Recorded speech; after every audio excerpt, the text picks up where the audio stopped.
Bonjour à tous et bienvenue dans À l'écoute des experts. Avec nous, l'expert du jour, c'est François Sarkozy. Bonjour. Bonjour, merci pour votre invitation. Vous êtes ex-pédiatre, entrepreneur de santé, vous êtes président de FSNB Health and Care et vous êtes avec nous parce que vous venez de publier cette année un livre qui s'appelle Vieillir heureux, c'est possible, que je vous montre. Alors ma toute première question, c'est: est-il vraiment possible de vieillir heureux ? Oui, et c'est plutôt une bonne nouvelle. La bonne nouvelle, c'est qu'on comprend maintenant beaucoup mieux les processus de vieillissement. Et la science a démontré que chacun peut être maître de son destin.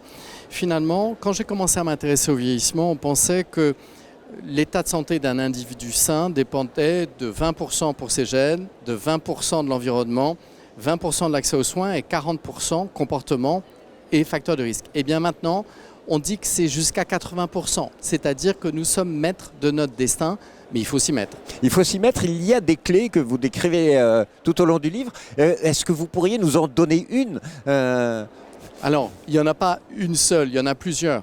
La première, c'est qu'il faut fuir tout ce qui est toxique, au premier rang desquels le tabac par exemple, ou les environnements néfastes, pollués. Les relations toxiques, c'est pas terrible non plus. La deuxième chose, c'est qu'il faut se stimuler physiquement. C'est pas d'aller faire 2 parties de tennis par semaine, c'est vraiment un exercice physique quotidien. Marcher, monter les escaliers, faire ses courses, faire du vélo, pas nécessairement électrique évidemment. Et se stimuler intellectuellement, c'est essentiel.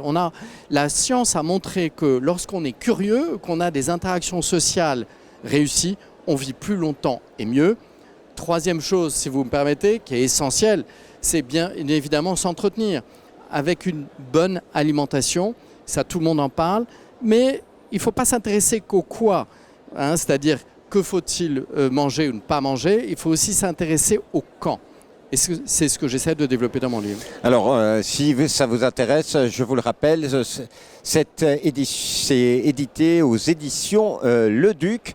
Je vous le représenterai en fin d'émission. Mais vous connaissez bien le secteur des seniors, mais aujourd'hui, en France, il y a de formidables enjeux. On est ici sur le salon de la Silver Economy Expo. Les choses ont évolué, mais il y a encore beaucoup de choses à faire. Il faut reconsidérer nos seniors. Alors nous sommes bien d'accord et c'est un vaste débat. La première chose, c'est qu'en France, nous ne sommes pas très bons en prévention, même pas bons du tout.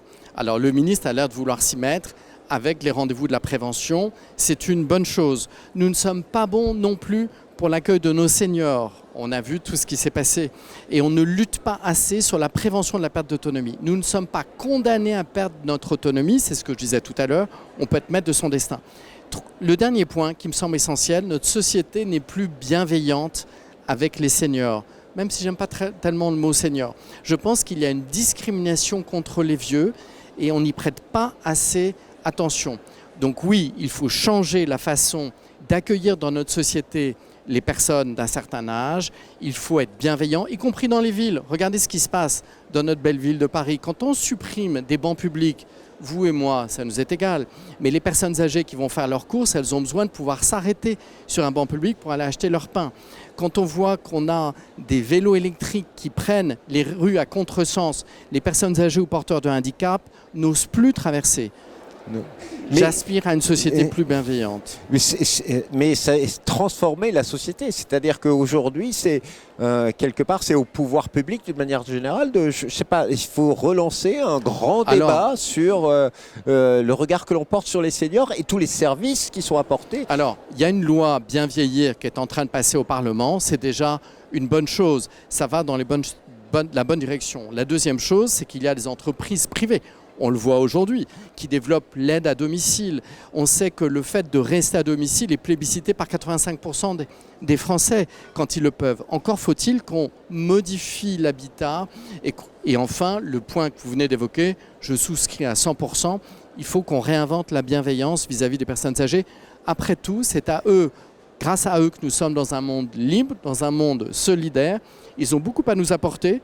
Ils sont aussi des contribuables et des consommateurs. Et en 2030, nous serons à près de 20 millions de Français qui auront plus de 60 ans. Donc, c'est une grande cause nationale, finalement. Alors, nous sommes pour l'instant un Français sur 5 de plus de 65 ans. On sera un quart. 30% des Européens ont plus de 65 ans.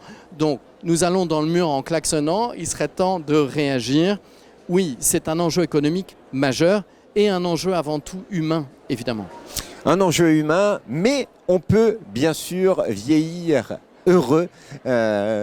Vieillir heureux, c'est possible. Aux éditions Le Duc, merci infiniment pour votre témoignage. Merci pour votre invitation. Et quant à nous, on se retrouve bientôt pour une nouvelle émission sur le salon de la Silver Economy Expo. Au revoir.